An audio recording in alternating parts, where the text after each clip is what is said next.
نێڕۆتان باش و سڵاوتان لەبێت بینەرانی ئازیز. ڕووماڵی ڕاستەوخۆی ئەمڕۆمان تایبەتە بە بارودۆخی کۆبانێ هاوکات لەگەڵ ئەو خۆپیشاندانە بەردەوامانی کە لە باشووری کوردستان دەستی پێکردووە بۆ پشتگیریکردن لە کوردانی کۆبانێ. هاوکات ئەمڕۆژ ژمارەیەکی زۆر لە حیزبەکانی کوردستان و پارتە سیاسیەکان لە شاری هەولێر خۆپیشاندانێکی بەرفراوانەکەن کە ئەمیش هاوکات بوو لەگەڵ ئەوەی کە دوێنێ ژمارەیەکی زۆر لەو حیزبانە لەسەر ئاستی سەرکردایەتی کۆبوونەوەیەکی بەرفراوانیان ئەنجام داوە بۆ ئەوەی کە کۆدەنگیەک دروست بکەن لەسەر پشتگیریکردن لە کوردانی کۆبانێ. بۆ قسەکردن لەسەر ئەم پرسە و زانینی زانیاری زیاتر سەرەتا چینە لای زۆر بەڕێز حەمەسعی حەماعەلی ئەندامی خولی پێشووی پەرلەمانی کوردستان کە لە ستودیۆ لەگەڵمانایە. ڕاستەوخۆ کاک حەمەسعی بەخێربێت بۆ ستودیۆ نافتی و پاش کەمێکی تریش پەیوەندیەک وەرئەگرین کە ڕاستەوخۆ لە شاری هەولێرەوە زانیاری زیاتر بۆ بینەرانی NRT گوازێتەوە. کاک حەمەسعی ئەگەر سەرەتا بێمە لای تۆ با بە شێوەیەکی گشتی بینە سەرەوەی کە ئەو بارودۆخەی ئێستا لە کۆبانێ ڕوویداوە چۆن خوێندنەوەی بۆکەن. بەناوی خۆی بەخشندەی مێرەبان، سەرەتا زۆر سوپاس. ئێمە سەرەتا زۆر بە توندی ئیدانەی ئەو کارە وەحشی گەراییە و ئەو هێرشە دڕندانە بۆ سەر هەموو ناوچەکانی کوردستان و ناوچەکانی عێراق و بە تایبەتی بۆ سەر شاری کۆبانیەکەین لەلایەن چەکدارانی تیرۆریستی داعشەوە و ئێمە لە هەموو قۆناغەکانە ئیدانەمان کردووە و ئیدانەی ئەو کارە تیرۆریستی و دڕندان و کۆمەڵکوژیانە و ئەو خوێنڕشتنە و ئەو تاوانکاریە مرۆیانە کە تاوانکاری جەنگ و تاوانی مرۆییە دەرحەق بە خەڵکانی دنیا لەلایەن تیرۆریستانەوە دەکرێتەوە بە تایبەتی لە سووریا و لە عێراق و بە تایبەتر ئەمڕۆ لە کۆبانی. ئێمە پشتگیریەکی خۆمان بۆ گەلی کورد لە هەموو پارچەکان و بۆ کۆبانی دووپات دەکەینەوە و ئێمە بەڕاستی استراتیجێکی نەگۆڕمانە کە لە هەموو کۆنگرەکانەوە بنەمایەک و استراتیجیە کە پشتگیری مافە ڕەواکانی گەلی کورد ئەکەین لە هەموو چوار پارچەکەی کوردستان بە شێوەیەکی ئاشتیانە و بە شێوەیەکی دیموکراسیانە و استراتیجێتێکی گرنگمانە دروستبوونی دەوڵەتی کوردی و دروستبوونی ئیدارەی خۆجێیی لە پارچەکانی کوردستان و ئێستاش ئێمە پێمان وایە داعش بەداخەوە کە موامەرەیەکی نێودەوڵەتیە لەلایەن هەندێک دەوڵەتانی ناوچەکە و دەوڵەتانی دنیاوە کە داعش دروستکراوی دەستی مخابراتی دەوڵەتانە بۆ لێدانی و بۆ گۆڕانکاری سیاسی و جوغرافی لە ناوچەی شەرقی ئەوسەتا و موامەرەیەکی گەورەیە لەسەر ناوچەکە و ئەو موامەرەیە پرشتێکی و بەشێکیشی بەرگەلی کورد دەکەوێ کە ئێمە خوازیارین گەلی کورد مەسئولانەوە لە هەر چوار پارچەکە هەموو لایەنە سیاسیەکان بە مەسئولانەوە ڕوبەڕووی ئەم موامەرە گەورەیە ببینەوە و بەداخەوە زۆر بەداخەوە لە ئاستی نێودەوڵەتیە وەکو پێویست بەدەم ئەم موامەرەیەوە نەهاتوون بۆ ڕێگریکردن لێی و بە تایبەتی بۆ کۆبانی کە ئەوە نزیک دەبێتەوە لە 4 هەفتە ئەو هێرشە دڕندانەیە و ئەو پیلانە و ئەو موامەرەیە بۆ سەر کۆبانی هەیە، بەڵام کۆمەڵگەی نێودەوڵەتی درەنگ هاتە جواب و ئەو هاتنە جوابەکەیشی و هاتنە دەنگەکەیش و هەنگاوەکانی لە ئاستی پێویستانیە کە دەبوایە لە هەفتەی یەکەمە لە سەرەتای هەفتەی یەکەمە دوای 2-3 ڕۆژ هەنگاوی جددیتر و هەنگاوی عەمەلی بنرایە. من ئەم پرسیارە گەورەیە دەکەم لە دەوڵەتانی ناوچەکەوە لە دەوڵەتانی زیاتر کە ئێستا هاوپەیمانیت کراوە، ئایا داعش زیاد لە ساڵ و نیوێک و ساڵێکە داعش ئامادەکاری بۆ کرێت، تەدریب ئەکرێ، مەشقی پێدەکرێ و داعش پێ ئەگەیەندرێ و ڕائەهێنرێ و دروست ئەکرێ، ئایا بۆچی بەم مخابرات و ئیستیخبارات و معلومات و دەستگا هەواڵگریانەی دەوڵەتانی ناوچەکە و دەوڵەتانی دنیاوە نەزانرا بە موامەرەیە لەسەر ناوچەکە بۆ ئەمە وازیان هێنا بێدەنگ بوون تا بگاتە ئەم ئاستە و ئەو ئیمکانیاتە زۆرە لە بەردەم داعشایە و ئەو تەدریبە زۆرە و ئەو ژمارەکە لە 30,000 تا 50,000 باسەکرێت. قسە لەسەر ئەو بابەتاکەین. ئێستا ئەچینە لای غەفور مەخموری سکرتێری یەکێتی نەتەوەی دیموکراتی کوردستان کە ڕاستەوخۆ لە شاری هەولێر و لەگەڵمانایە. کاک غەفور، ئەو کاتتان باش ئەو پشتگیریەی ئێستا لە شاری هەولێر بە شێوازی خۆپیشاندان و ڕێپێوانەکرێ تا چەند ئێوە بە گرنگی ئەزانن کە کاریگەری ئەبێ بۆ ئەو بارودۆخەی کە ئێستا لە کۆبانێ ڕوویداوە؟ زۆر سوپاس، سڵاو بۆ ئێوە، سڵاو بۆ خۆڕاگری شەڕوانان لە کۆبانێ. دیارە ئێمە وەکو 35 لایەنی سیاسی کوردستان دوێنێک کە لە هەولێر کۆبوونەوە بڕیارمان لەسەر ئەوەدا کە ئەمڕۆکە خۆپیشاندانێک بکەین بۆ بەردەم نەتەوە یەکگرتووەکان و لە هەمان کاتدا یاداشتێکیش بدەین بە نەتەوە یەکگرتووەکان بۆ ئەوەی بەهانای خەڵکی کۆبانەوە بچن و لە هەمان کاتدا پشتیوانی ڕۆژئاوای کوردستان بکەن. ئەوەی کە ئێستا کە من لە شوێنی خۆپیشاندانەکە ئامادەم جەماوەرێکی زۆر ئامادە بووە بە تاکید ئەو خۆپیشاندانە کاریگەری خۆی دەبێتن بۆ سەر ڕای گشتی و لە هەمان کاتدا ئەو یاداشتەی کە نووسراشە بۆ نەتەوە یەکگرتووەکان سێ خاڵ لەخۆ دەگرێت. خاڵی یەکەم ئەوە داوامان کردووە کە نەتەوە یەکگرتووەکان ئەمریکا و هاوپەیمانانی دان بە کانتۆنەکانی ڕۆژئاوای کوردستان دابنێن لە هەمان کاتدا مامەلەیەکی فەرمیان لەگە بکەن و هێزەکانی یەپەگە پرچەک بکەن و لە داواکاری دووەمیشدا داوامان کردووە کە پردێکی ئاسمانی لە نێوان کۆبانێ و جیهانی درەوە دروست بکرێ بۆ ئەوەی پێویستە مرۆیەکان و پێویستە سەربازەکانیان پێ بگەێنرێتن. لە هەمان کاتدا ئێمە داوامان کردووە کە هێزی هاوپەیمانان بڵێ بەڵێ کاک غەفوور پێ دوایە بۆ ئەم بارودۆخەی ئێستای کە لە کۆبانەی ڕووی داوە ڕێپێوان و پێدانی یاداش بە نەتەوە یەکگرتووەکان ئەمە گرنگیکی ئەو توی ئەبێت یان ئەو شەڕوانانەی ئێستا کە لە کۆبانەی شەڕەکەن دژی داعش پێویستیان بە چەکە، پێویستیان بە هێزە، پێویستیان بە پشتگیرین دەوڵەتانی ئەوروپا هەیە کە لە ڕێگەی ئاسمانی و بردومانی هێزە تێرۆریستەکانی داعش بکەن. پێتان وایە کامیان بۆ ئەوان بۆ ئەم بارودۆخەی ئێستا گرنگترە؟ بە قەناعەتی من لەو بارودۆخە فیشەشێک لە هەموو شتێک گرنگتر لەو کارانەی کە دەکرێت، بەڵام ئەو کارانەش بمانە نەمانەوێتن کاریگەری خۆی دەبێتەوە کاری فشار دروستکردن لەسەر کۆمەلگای نێودوڵەتی لەسەر هاوپەیمانان کە بە خێرایی هێرشی ئاسمانی ئەنجام بدەن بۆ سەر تیرۆریستانی داعش لە دەوروبەری کۆبانێ. من لەگەڵ ئەوەدام بە زووترین کات ئێمە بتوانین چەک و تەقەمەنی و پێداویستی سەربازیان پێ بگەین بۆ ئەوەی بتوانن درێژە بەرخودانی خۆیان بدەن. بەڕاستی کۆبانێ ئەمڕۆ بۆتە قەڵای بەرخودان، بۆتە ڕەمزی نەتەوەیەک پێویستە هەموو نەتەوەی کورد لەسەر تا سەری دنیا ئێستا کە پەیامی ئەوە بێتن بڕێت سەر شەقامەکان لە ئەوروپا لە وڵاتانی دیکە بە هەموو دنیا ئەگەر زانیاریتان هەبێ ژمارەی ئەو پارتە سیاسیانە ئاسوود دەبێت. کاک غەفوور ژمارەی ئەو پارتە سیاسیانە چەندە کە ئەمڕۆ خۆپیشاندانەکەن و ئەچنە بەردەم نەتەوە یەکگرتووەکان بۆ پشتگیریکردن لە کۆبانێ ئەگەر زانیاریتان هەبێ؟ ئێمە 35 پارتی سیاسین کە ئەمڕۆ دەستنە بەردەم نەتەوە یەکگرتووەکان ئەو 35 پارتە سیاسیەش ئێمە ئەو یادداشتەمان ئامادە کردووە و لە هەمان کاتدا جەماوەرێکی زۆری شاری هەولێر و دەوروبەریش لێرەدا کۆبوونەتەوە خەریکە بەرەو نەتەوە یەکگرتووەکان جوولە دەکەن. بەڵێ کاک غەفوور ئەو داواکاری کە ئێوە بەرزتان کردوێتەوە و یادداشتی کە داوتانەتە نەتەوە یەکگرتووەکان دوای ئەوەی کە داواتان کردووە دان بنرێ بە کانتۆنەکانی ڕۆژئاوایە، یعنی پێتان وایە کە وەکو کانتۆن دانی پێدا بنرێ یاخود وەکو ڕۆژئاوای کوردستان وەک ئەوەی کە لە بەیاننامەکەیە ئێوە داواتان کردووە، ئەگەر تۆزێک زانیاریمان بیتە لەسەرەوە؟ ئێمە داوای ئەوەمان کردووە کە ئەو واقعی لە ڕۆژئاوای کوردستان هەیە دانی پێدا بدرێ، وامەلەیەشی فەرمی لەگەڵ بکرێتن. دیارە لە ڕووی ئیداریەوە ئێستا کە لەوێ کانتۆنی جزیرە و کانتۆنی کۆبانێ و کانتۆنی عفرین ڕاگەێنراوە، واقعێکە لەوێن دەرێ ئەگەر بێ و دان پێدا بندرێەوە بە شێوازێکی ڕسمی مامەری لەگەر بکرێتن لەسەر ئاسی نێودەوڵەتی ئەو کانتۆنە زیاتر دەچەسپێن و لە هەمان کاتدا دەبنە دیفاکتۆیەک کە بتوانرێت لە داهاتوودا ببێتە بنەمایەک بۆ پێکهێنانی حکوومەتێکی کوردستانی لە ڕۆژئاوای کوردستاندا. ئێمە ئێستا لە هانە سیاسیەکان داواکاری ئەوەمان هەبوو لە 29 نۆژ لە کۆبوونەوەیەکدا بۆ هەرچێ سەرۆکایەتی کوردستان کە ئێمە وەکو کورد خۆمان بە فەرمیدان بەو کانتۆنە نەبنێن لە ڕۆژئاوای کوردستان. بەڵێ کاک غەفوور لە ئێستاە بەدەر لەوەی کە داوا ئەکرێت هێزی یەپەگە پرچەک بکرێت بۆ ئەوی بتوانێت ئاسانتر ڕوبەڕووی هێزی تێرۆریستی داعش بێتەوە، بەڵام ئەوەندەش ئەو تەوەرە دەوروژێنرێ کە باس دەوەکرێت دان بۆ کانتۆنانەدا بنرێ، بۆچی لەم بارودۆخی کە ئێستاە کە هاوڵاتێکی زۆر کە مەترسی ئەواکرێت جینۆسایدێکی کە ڕوو بداتەوە یاخود کۆمەڵکوژی لە کۆبانێ بکرێ، بەڵام جارێک زۆربەی بەرپرسان باز لە دانپێدانانی کانتۆنەکانی ڕۆژئاواکەن، هۆکاری ئەمە چییە؟ ئێمە دەمانەوێت ئەوەل شت ینی سەرەتا ڕێ لەو کۆمکوژیە بگرین و ڕێ لە جینۆسایدێش دیکەی کورد بگرین. لە هەمان کاتدا دەمانەوێت دان بەو کانتۆنەشدا بنرێ بۆ ئەوەی لەسەر ئاستی ناوچەی لەسەر ئاست نێودەوڵەتی بە شێوەیەکی فەرمی مامەلە لەگەر ئەو ئەگەردان بە کانتۆنەکانی ڕۆژئاوا بنرێ بێتان وایە ڕێگری ئەکرێت لە ئەنجامدانی جینۆساید لە کۆمەڵکوژی؟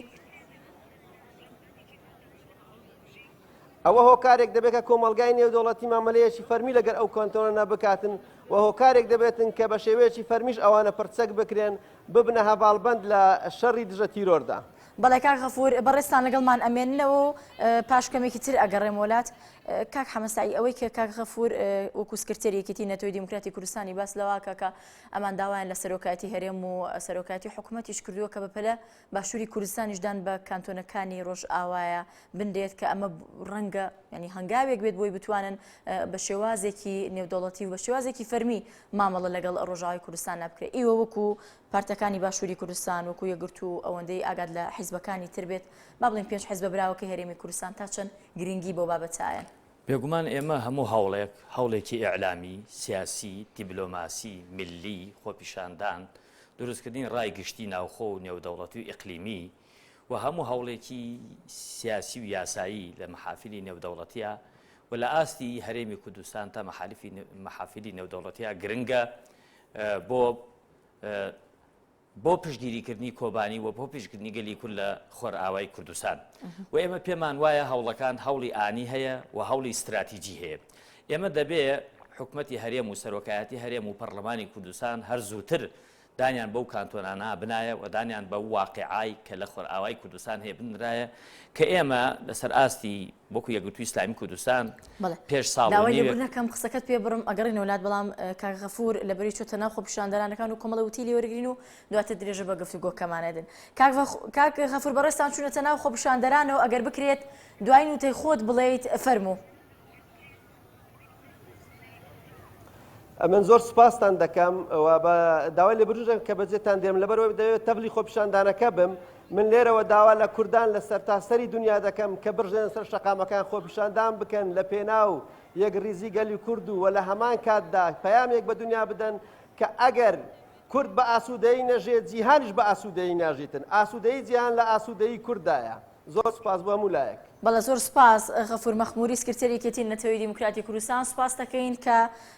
لەم ڕووماڵە ڕاستە خۆیان ئارتی لەگەڵمان بووی کاتێکی خۆش. ببوورە کاک حەمەسایی هەم قسەکانم پێ بڕیت و لەوە باسی ئەومان کرد کە تا چەند پارت و لایەنە سیاسیەکان لە باشووری کوردستان گرنگی بە دانپێدانانی کانتۆنەکانی ڕۆژاوایانێن. بێگومان وەکو وتم دانپێدانەکە دانپێدانێکی استراتیجیە کاتێک ئێمە دانی پێیا بنرێ و ئێعتراف بکرێ لەلایەن پەرلەمانی کوردستان و سەرۆکایەتی هەرێم و حکوومەتی هەرێمەوە لەلایەن پارتە سیاسەکانەوە ئەمە پشتیوانێکی نێودەوڵەتیە بۆ پشتیوانیەکە کە زەمینە سازیەکە بۆ زانیاری هەبێ پارتولایەنەکان تا ئێستا ینی گفتوگوی ئەو بابەتیان کردووە بەڵێ کردویانە و زۆربەی لایەنەکان پشتگیریان کردووە و دانیان پیاناوە چونکە ئەمە زەمینە سازیەکە بۆ پشتگیری نێودەوڵەتی و من لێرەدا حەزەکەم ئەوە بیری جەنابەت و بینەران بهێنمەوە کە ئێمە پێش ساڵ و نیوە بەڕێ زەمینداری گشتی هەموو لایەنە سیاسەکانی خۆرئاوای کوردستانی بان کرد و تاکیدی لەسەر یەکریزی کردەوە و تاکیدی لەوە کردەوە کە ناوماڵی کورد ڕێکخرێ و ئەو تەجروبانی لە باشووری کوردستان تەجروبە ئیجابیەکانی دووبارە بکرێتەوە تەجروبە سیلویەکان خۆیانی لێ بپارێزن و هەوڵی چ لەسەر ئاستی دەوڵەتانی ناوچەکە و لەسەر ئاستی سەفارەتەکانی دنیا کە لە هەولێر هەن کە کاتێ لە دیدار و پێشوازیەکانی بەڕێز ئەمینداری گشتیا جەخت لە پشتگیری و دانپێنان بە کانتۆنەکانی خۆرئاوای کوردستان کراوە و ئەو دانپێنانە بێگومان شەرعێتێکی نێودەوڵەتی و شەرعێتێکی دەستوری یاسایی دەدا بەو کانتۆنانە بۆ ئەوەی ئەو شەرعێتە کە بوو بە واقعێک و شەرعێتێکی سیاسی و نێودەوڵەتی پێدا ئەو کاتە پشتگیریەکان شڕتر دەبنەوە و پشتگیریەکان زیاتر دەبن و لەسەر ئاسی مرۆیی بەدەمەوەچوونەکان و لەسەر ئاستی پرسیاری ئەو بکەم ینی کۆمەڵێک لایەنمان هەیە کە زۆر پێیان باشە بە تایبەتی لەم بارودۆخی ئێستاە چکە لە ماوەی ڕابردووە دوای ئەوی کە کانتۆنەکانی ڕۆژاوا پێکێنرا کۆمەڵێک لایەنمان هەبوو لە باشووری کوردستان دژی ئەوە بوون کە دان بەو کانتۆنانەیە بنرێ ئەوش تەنها بەو پاساوی کە بۆ ئەوی یەکپارچەی خاکی کورد بپارێزرێ بەڵام لە ئێستاە بۆ ئەم بارودۆخی ئێستای کۆبانێ یەکگرتووی ئیسلامی ئەوەندەی زانیاری لەسەر کۆمەڵ بزوتنەوەی گۆڕان نیکەتی نیشتمانی پارتی دیموکرات ینی پێت وایە ئەوانیش هەمان ڕای حیزبەکەی بەڕێستیان من پێم وایە هەر پێشتریش دانپێنان و پشتگیری و ئاعترافکردن بە کانتۆنەکانی خۆرئاوا مانای وان نییە تۆ یەکپارچەیی خاکی کوردستانە نەپاراستوە ئێستا کوردستان لەم قۆناغەی خۆیان بە واقعە جوغرافی و سیاسیەکەی کوردستان دابەش بۆ بەسەر 4 دەوڵەتە لە ناوچەکە و ئێمە بێگومان وەکو چۆن ئێستا فیدراڵەتێک لە باشووری کوردستان هەیە واقعێکی دەستوری و یاسایی و دانپێنراوە ئەگەر ئێمە هەڵبێن لە پارچەکانی تری کوردستانیش بە تایبەتی ئێستا خۆرئاوا کە خۆی بۆ بە واقع و دیفاکتێک ئێمە ئەگەر ئەوە دانی پیا بنین پشتگیری بکەین ئەمە بە پێچەوانەوە من دەڵم بە پێچەوانەوە زەمینە سازیە بۆ یەک پارچەیی گەلی کورد و بۆ یەک پارچەی لە ئایندا بۆ کوردستانی گەورەش ئەمە بۆ دانپێدانان کاک حەمەسایی لەسەر کانتۆنەکانی ڕۆژئاوا بۆ ئەم بارودۆخەی ئێستا پێتان وایە چ شتێک پێویستە بگاتە کۆبانێ؟ من پێم وایە بۆ ئەم بارودۆخە هاوکاری مرۆیی بۆ ئاوارەکان بەدەبەوە چون ئەوە خاڵێکی گرنگە خاڵێکی گرنگی تر من پێم وایە ئەرکی و مەسئولێتێکە هەرچەند درەنگە بەداخەوە چ لە ئاستی پەرلەمانی کوردستان درەنگ بوو بە ناردنی وەفدەکە ئەوایە لە هەفتەی یەکەما بواە وەچ لەسەر ئاستی حکومەتی هەرێم کە ئێستا هیچ هاوکاریەک دیار نییە دەبوایە پشتیوانی ئیقلیمی و نێودەوڵەتی و دەبوایە هێزێکی زیاتری پێش ئەوەی حکومەتی هەرێم بەپێی پێویست یارمەتی هاوڵاتیانی من پێم وایە بەپێی پێویست بەداخەوە کەم تەرخەم بۆ حکومەتی هەرێم و پەرلەمانیش کەم تەرخەم بووە چوار حزبەکەی تریش حکومەتی هەرێمی کوردستانن قرار بەدەستی سیاسی قرار بەدەستی سیاسی و قرار بەدەستی و بڕیار بەدەستی سیاسی و ئیداری و حکومی لای حکومەتە حیزبە دەسەڵاتدارەکانە لای یەکێتی و پارتیە بە تایبەتی لای ئەوانە بەسەدەوەی یەکێتی پارتی دەسەڵاتەکانیان بخۆیان بردو ئەوەی کە پێی ئەوان قەراری سیاسەتن ئەوان قەرار بە تایبەتی سەرۆکایەتی هەرێم سەرۆکایەتی پەرلەمان سەرۆکایەتی حکومەت قەراری سیاسی و هەر قەرارێکی تری هاوکاری مرۆیی بێ هاوکاری مادی بێ چەک و تفاق و تەقەمەنی بێ هاوکاری پێشمەرگە و هێزی سەربازی بێ ئێمە ئەوەی بۆمان کراوە لە ڕووی سیاسی دبلۆماسیەوە کردومانە و بەپێی قەبارەی خۆمان و بەپێی توانای خۆمان چ لەسەر ئاستی ناوخۆی هەرێمی کوردستان چ لەسەر ئاستی دەوڵەتەکانی ناوچەکە ئێمە داوای یەکگرتووی ئیسلامی کۆمەڵی ئیسلامی ئێمە وەکو کۆمەڵ و یەکگرتوو تەمەن هەماهەنگی و هاوکاریمان هەیە و پێکەوە ئەو هاوکاریانەی خۆمان و ئەو جوهدان و هەوڵە دیبلۆماسی و سیاسیانەی خۆمان یەکگرتووی ئیسلامی کۆمەڵی ئیسلامی هاوکاری بەجێیان ناردووە بۆ هاوڵاتیانی کۆمانە هاوکاری ناردن بۆ ئاوارەکان ناردوومانە هاوکاری مرۆیی و یارمەتی بەڵام هەوڵی سیاسی و دیبلۆماسی بۆ ئەوەی پشتگیریەکە لە کاتی خۆیان بکرێت من پێم وایە دەبوایە ئێمە ئەو پیلانە و ئەو مەئامەرەی کە داعش و ئەو دەوڵەتانی لە پشت داعشەوەن لە ناوچەکە ئەو پیلانە لە زۆر پێیزانراوە و ئێستا غورفەیەکی عملیات لە هەولێر هەیە ئەو غورفە عملیاتە ئەوانەی کە بەشدارن تایە چ لەسەر ئاستی هەرێمی کوردستان و چ لە ئاستی دەوڵەتانی ناوچەکە چ لەسەر ئاستی دەوڵەتانی زلهێز ئەو غورفە عملیاتە مەسئولە بەرامبەر بە هەر هێرشێک بکرێتە سەر هەر پارچەیەکی هەرێمی کوردستان و مەسئولن من پێم وایە ئێستا هاوکاری جددی و گرنگ ئەوەیە کە دەبوایە ڕێگە لە داعش بگیرایان نزیکی کۆبانی نەبوایەتەوە قەسفێکی زۆری داعش بکرایان نزیک بووەوە ئێستاش کە نزیک بووەتەوە دەبێ هەر هاوکاریەک لە چوارچێوەیەکی یاسای نێودەوڵەتیە حتا ئەگەر پێویست بکە هێزی وشکانیش بە شێوەیەکی کاتی و بە شێوەیەکی موقت و بە شێوەیەکی مەقتەعی بچێت بە هانای کۆبانی و پشتگیری ئێستا خۆیان یەپەگە داوای چەک و تەقەمەنیەکەن و بزانن داواکاریەکان و پێداویستیەکان چیە ئەو داواکاریانە یاخود ئەو داواکاریانی کە ئێستا ئەوەی کە هەیە بە کەشەڕەکە لەگەڵ داعشە و کۆمەڵێک هاوکاری تر کە پێویستە لە ماوەی ڕابردووە باز لەوە کرا کە ئەو کۆمەڵە حیزبێکە لە باشووری کوردستانە هەیە هەر پارتە و بەپێی قەبارەی خۆی لەگەڵ دەوڵەتێکی دراوسێ پەیوەندیکی باشی هەیە ئەمە لە بەرچاوی هەموو لایە گڕوونە بەڵام ئەوەی کە دەوترا بۆ نمونە ئێستا کە تورکیا خاڵێکی زۆر گرنگە لەم بارودۆخەیە و لەم بابەتەیە چەندین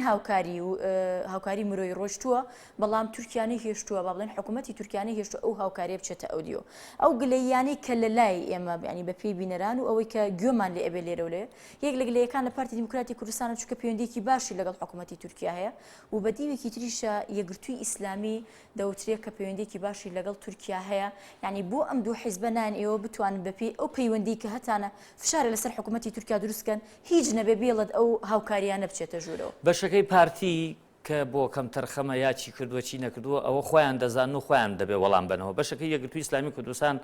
ئێمە ئەو پەیوەندی سیاسی و دیبلۆماسی لەگەڵ حکوومەتەکانی دنیا و بە تایبەتی تورکیا هەمانە هەر لە سەردەمی بەڕێز ئەمینداری گشتی مامۆستا سەلاحەدین محەممەد بەهادین و بەڕێز مامۆستا محەممەد فەرەج هەوڵێکی زۆرمان داوە لە بینینی سەرۆکۆمار و سەرۆکوەزیران و وەزیری دەرەوە کە داوامان کردووە چارەسەری کێشەی کورد لە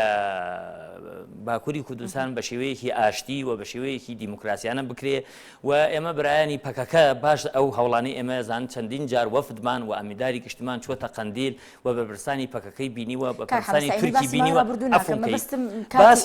باسی ئێستایش بۆکەم ئەمە کەواتە دەبێ بگەڕێتەوە بۆ تاریخ و قۆناغەکانی کاری سیاسی و دیبلۆماسی ئێمە لە بواری کێشەی کورد و چارەسەری کێشەی کورد و کاریگەری ئێمە لەسەر حکومەتی تورکیا من پێم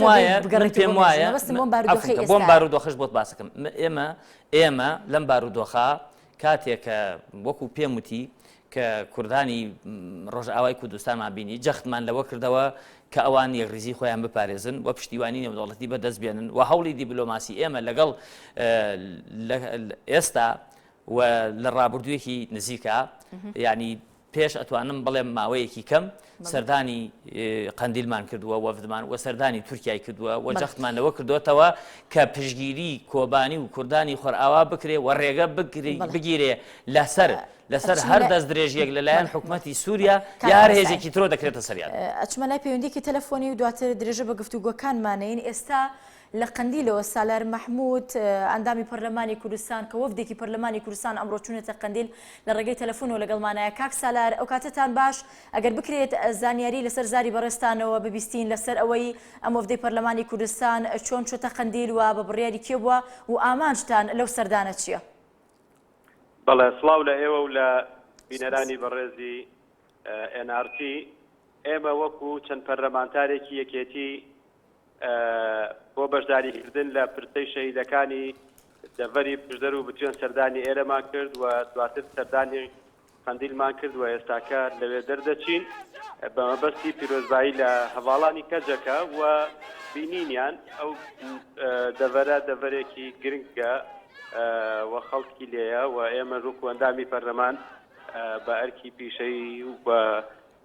کاری خۆمان زانی کە سەردانی ئەوێ بکەین کە نزیک بووین لە جێگاکە. بەڵێ کاک سالار ئەو وەفدەی پەرلەمانی کوردستان چەند فراکسیۆنن و ژمارەتان چەندە کە سەردانی قەندیلتان کردووە؟ ئێمە چەند پەرلەمانتارێکی یەکێتی نیشتیمانی کوردستانی وەکو وتم هاتوونەتە سەردان بۆ پرسەی شەهیدەکانمان کە لە دەڤەری گەرمیان و گەرمەسێر خەڵکی ئێرە شەهید بوون بێنێوپێرە چەندین شەهید دراوە و هاتنیشمان بۆ بینینی هەواڵان ئێمە چاومان کەوت بە ڕێز جەمیل بایەک و پیرۆزبایی جەژنمان لێکردن و پێمان ڕاگەیاندن ئەم پێکەوە گفتوگۆمان کرد لەسەر ئەهەمیەتی تۆڵکردنی پەیوەندیەکان و یەکریزی ماڵی کورد و ئەو دۆخەی لە دوای داعش بۆ کوردستان بە شێوە گشتەکەی لە ڕۆژهەڵاتی ناوەڕاست و بۆ هەرێمی کوردستانیش بە تایبەتی کە 1050 کیلۆمەتر شەڕی لەگەڵ داعش و تێرۆریستاندا هەیە واتە کوردستانی ئێستا واتە ئەم قۆناغە جیاوازە لەو قۆناغەی کە مەترسی داعشی لەسەر نەبوو. ئێستا مەترسیەکانی داعش لە ڕۆژئاوا کاریگەری لەسەر هەرێمی کوردستان هەیە و 1050 کیلۆمەتر شەڕ لەگەڵ داعش و پشتیوانەکانی کاریگەری لەسەر دۆزی کورد هەیە بە شێوەیەکی گشتی. ئێستا کە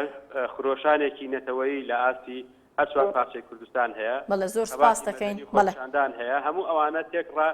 لە چوارچەوەی ئەو سەردان و گفتگوۆیە بوو بەڵام ئەرکی سەرەکیمان و مەهامی گرنگمان نها بەسەرکردنەوە و پیرۆزبایی جەژن و سەردانیکردنی ماڵی شەهیدەکانی ئەم دەڤەرە. بەڵێ سالار مەحموود پەرلەمانتاری یەکێتی لە پەرلەمانی کوردستان زۆر سپاس دەکەین کە لە ڕێگەی تەلەفۆنەوە لەگەڵمان بووی کاتێکی خۆش. کاک حەمەسایی یەکێکی تر لەو خاڵانی کە زۆر ئێستا باسەکرێ ئەوەیە کە تا چەند ئەتوانرێت لە ڕێگەی پەرلەمانی کوردستانەوە ئەگەر لە ماوەی داهاتووە پێویست بکات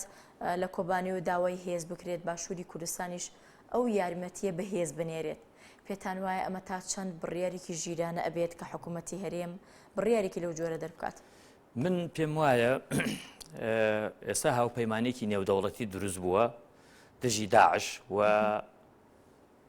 دەوڵەتانی ئیقلیمیش هەندێکیان لەو هاوپەیمانیە نێودەوڵەتیان پێویستە هەنگاوی یەکەم حکوومەتی هەرێم و پەرلەمان و سەرۆکایەتی هەرێم بەڕەسمی ئەبوا زووتر داوایان کردایە بشنێنا ئەو هاوپەیمانێتەوە بەڕەسمی کەچوو هەنگاوی یەکەم چوونە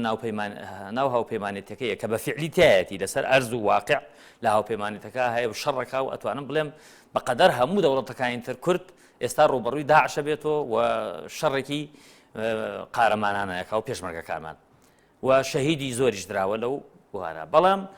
بەڕسمی ئەوە خاڵی یەکەمە خاڵی دووهەم دەبێت بەڕسمی خۆی و دەوڵەتانی تری ئیقلیمی و دەوڵەتانی زلهێز قەناعەت پێ بکە کە هێز بنێرن لەسەر ئەرزی واقع یەکەم بزانن یەپەگە چی پێویستە ئێستا یەپەکە ئەوەی کە پێویستێتی چەک و تەقەمەنیە من پێم وایە ئیسعاف فەوری یارمەتی ئیسعافاتی فەوری ئەوەیە دوو ئاستە ئاستێکیان مرۆیی بۆ ئاوارەکانە و ئاستێکیان چەک و تەقەمەنیە بە هەر ڕێگەیەک دەتوانرێ بنێرێ بۆ یەپەگە قۆناغی دووهەم نردنی هێزە طبعا لەگەڵ ئیسعافەکە لێدانی فڕۆکە جەنگیەکانی هاوپەیمانانە کەواتە ئێمە طبعا پشتگیریەکان جۆرا و جۆرن هەموو پشتگیریە کاریگەری خۆی هەبێ ئەم خۆپیشاندانانی کە لە دنیا دەکرێت و کوردانی ڕەوەند دەیکەن لە دنیا و بە تایبەتی ئەوەی لە هەر چوار پارچەکەی هەرێمی کوردستان کڕایەکی گشتی نێودەوڵەتی دروستەکەن بۆ پشتگیری کوردستان کوردان بۆ پشتگیری کۆبانی ئەمە خۆی کاریگەری دەبێت ڕێکخراوێک ڕاگەیاندنێک ئەم بەرنامەی ئێوەیە کە دەیکەن کاریگەری خۆی دەبێت لە هەموو هەوڵێکی سیاسی و دیبلۆماسی و جەماوەری و میلی و لە هەموو هەوڵێکی نێودەوڵەتی و ناوخۆیی کاریگەری خۆی دەبێت تا ئەو هەوڵانەی کە گرنگی هەوڵەکان ئێستا وەکو پێم وتی تەکیفێکی سیاسی و قانونیە ئەو تەکیفە سیاسی و قانونیە چونە ناو هاوپەیمانیەکە و نردنی داواکردنی نردنی هێزە و نردنی چەک و تەقەمەنیە و هاوکاری مادی بەڵێ حکوومەتی هەرێم نتوانای هەیە کە چەک و تەقەمەنی بنێرێ من پێم وایە ئەو پشتگیری نێودەوڵەتی کە بینیمان و کۆمەڵە وڵات من پێم وایە کۆمەڵێکیان چەک و تەقەمەنیان بە فعلی نار بۆ هەرێمی کوردستان پێم وایە دوو توانای هەیە یەکەم توانای هەیە داوا بکات چەک و تەقەمەنی چۆن داوایەکی چەک و تەقەمەنی نێرا بۆ هەرێمی کوردستان ئاواش هاوپەیمانان دەوڵەتەکانی هاوپەیمان چەک و تەقەمەنی بنێرن بۆ کۆبانی دووهەم خۆی لەو حسەیە کە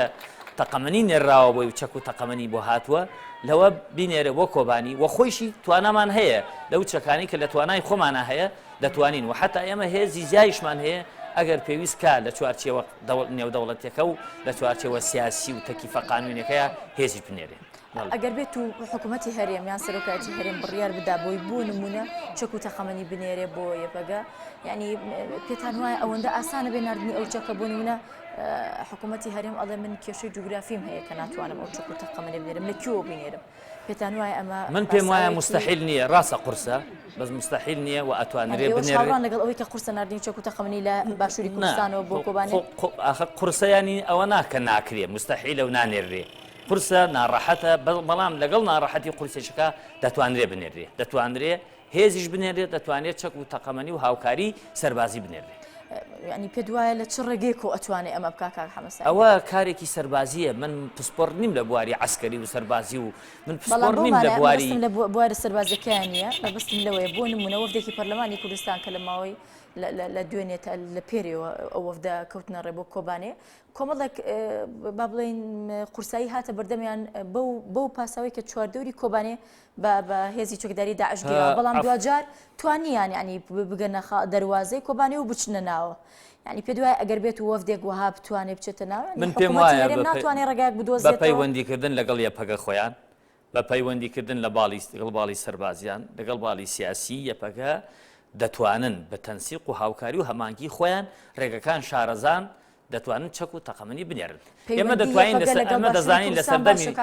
ئێمە بڵێ پەیوەندی یەپەگە لەگەڵ پارتەکانی هەرێمی کوردستان بۆ نەپارتی دیموکراتی کوردستان یەکێتی ینی باشە پەیوەندێکی باشەیە لە نێوانیانە پێشتر پەیوەندەکە باش بووە و سەردان هەبووە و خۆی جەمیل بایەکیش ئیعلانی کرد کە وەکو پەکەکە لەگەڵ پارتیا هیچ کێشەیەکیان نییە و من پێم وایە ئێستا هەر کێشەیەکی سیاسیش هەبێ هەر جیاوازیەکی ڕاو ڕای جیاوازیش هەبێ کێشەی سیاسی هەبێ لە بینمانە ئەبێ هەموو ئەو کێشە و ناکۆکی و جیاوازی ڕایانە بخەینە ئەولاوە ئێستا هیچ جیاوازیەک نەهێڵین و هەموو پارچەکانی کوردستان بە ئەوانەی هێزی چەکداریان هەیە بەوانەی هێزی چەکداریە هەموو هەوڵە سیاسی و عسکەری و دیبلۆماسیەکانیان بخەنە گەڕ بۆ ڕزگارکردنی کۆبانی دوای ئەوەی کە ینی مەترسێکی زۆر دروست بوو لەسەر ناوچەکانی گوێر و مەخمور و جەلەولا و خانەقین و کە ئەو بوو بینیمان کە پێشڕوویەکی ئەو تۆیان کرد کە ترس لەسەر ئەو دروست بۆ نمونە هێرش بکرێتە سەر هەولێریش بینیمان کە چەندین چەکداری پەکەکە و یەپەگا ینی سنووریان بڕی و هاتنە باشووری کوردستان بۆ پشگیریکردن لە پێشمەرگەکانمان و ینی شان بەشانی پێشمەرگە شەڕیان کردش بە داعش پێ دوای ئەمە خاڵێکی لاوازی حکوومەتی هەرێم نابێت بەو پاساوی دەڵێ من ناتوانم بچمە کۆبانێ ئەم هیچ هێزێک نەنێرێت لەگەڵ ئێستاش ئێمە هێزی یەپەگە و پەکەکە لە ناو هەرێمی کوردستانایە کە شەڕەکە دژ بە داعش ناتوانم پاساوەکەی پاساوێکی لاوازە من پێم وایە ئەتوانرێ بەڵێ قورسە ناڕەحەتە بەڵام وەکو وتم بە تەنسیق لەگەڵ پەکەکە لەگەڵ کەجەکە بە تەنسیق لەگەڵ باڵی سەربازی یەپەکە لەگەڵ یەپەکە خۆیان دەتوانرێ هەموو هاوکاری و کارێکی سەربازی بکرێت. ئەو وەفدەی پەرلەمانی کوردستان کە سەردانی کۆبانەیان کردووە یەکێک لە ئامانجەکانیان ئامادەکردنی راپۆرتێکە بۆ ئەوەی کە بزانێ بارودۆخەکە لە نزیکەوە چۆنە و چ شتێک زۆر پێویستە لە ئێستاە بکرێت بۆ کۆبانێ لەگەڵ کۆمەڵێک سەردانی لە نزیکەوە بۆ ئەو یەکانی کە شەڕەکەن دژ بە داعش. بەو حکومەی کە بەڕێستان تەجروبەی ناو پەرلەمانی کوردستانتان هێو ئەندامی خۆلی پێشووی پەرلەمان بوون پێتان وایە ئەو راپۆرتی کە ئەهێنرێتەوە قسەی لەسەرەکرێ پەرلەمان چی لە توانایەتی لەسەر ئەو راپۆرتە ئامادەی بکات داواکاری بێت هەرچی بێت لەوەی کە پێویستە ئێستا تا چەند لە توانایە ئەو داواکاریانە جێبەجێ بکات و بینێرێ بۆیان خۆی وەفدەکە درەنگە ئەوە هیچ بەداخەوە کە درەنگە بەڵام کاریگەری راپۆرتەکە دوای درنگ بڕیاریان نەبچن بەڵێ درەنگە دەبواە لە هەفتەیەکە ما بچوونایە بەس کاریگەری راپۆرتەکە چ لەسەر ئاسی ناوخۆی هەرێمی کوردستان چ لەسەر ئاسی ناوچەکە و نێودەوڵەتی کاریگەریکی باشێ بێ کاریگەریەکە ئەوەیە کە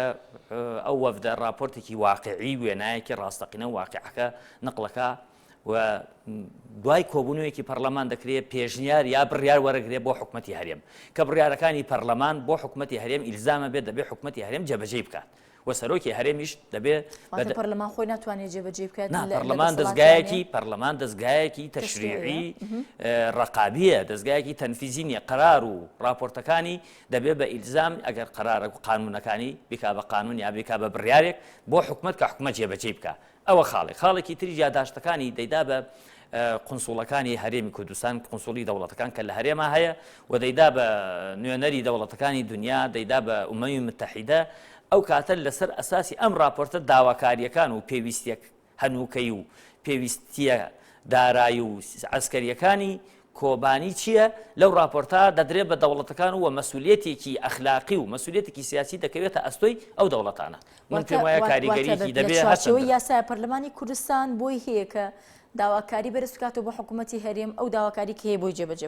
ئەو داواکاریە توانێت بەدەر لە ئامادەکردنی ئەم راپۆرتە مادەم بارودۆخەکە بەم جۆرەیە و سەرجەم وڵاتانی دنیا هاتوونە دەنگ لە کۆبانێ بۆ پەرلەمانی کوردستان ئێستا ناتوانێت ئەو فشارە بخاتە سەر حکوومەتی هەرێم بەدەر لە وەفدەی کە ناردوێتی و راپۆرتێک ئامادەکە پەرلەمانی کوردستان دەبواە طبعا خۆیان